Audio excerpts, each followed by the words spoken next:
শিক্ষামন্ত্রী হওয়ার পর বিশ্ববিদ্যালয় দখলের চেষ্টা। প্রিমিয়াম বিশ্ববিদ্যালয় দখলের চেষ্টা শুরু হয় 2010 সাল থেকে। 2017 সালে সাবেক মেয়র এবিএম মহিউদ্দিন চৌধুরী মারা যান। 2018 সালে শিক্ষা উপমন্ত্রীর দায়িত্ব পান ছেলে মহিবুল হাসান চৌধুরী। দায়িত্ব পরবর্তী বছরে প্রিমিয়াম বিশ্ববিদ্যালয়টি পুরোপুরি কবজায় নিয়ে নেন তিনি। বিশ্ববিদ্যালয়ের ট্রাস্টি বোর্ডের নিয়ন্ত্রণ পুরোপুরি মহিবুল হাসান চৌধুরীর পরিবারের কাছে। বোর্ডের সদস্য হিসেবে আছেন মহিবুল হাসানের মা ও ছোট ভাই। প্রিমিয়াম বিশ্ববিদ্যালয়, যেটি নির্মিত হয়েছিল সিটি কর্পোরেশনের জায়গায় ও অর্থায়নে, শিক্ষামন্ত্রী মহিবুল হাসান চৌধুরীর পরিবার প্রিমিয়াম বিশ্ববিদ্যালয় নিয়ন্ত্রণে নেয় 2015 সালে।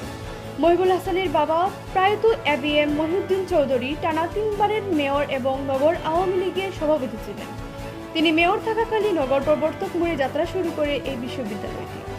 সিটি কর্পোরেশনের কর্মকর্তারা জানান, বিশ্ববিদ্যালয়ের উন্নতির জন্য 43 কোটি টাকা খরচ করে সিটি কর্পোরেশন। 5 আগস্টের পর থেকে আত্মগোপনে চলে যান সাবেক শিক্ষামন্ত্রী।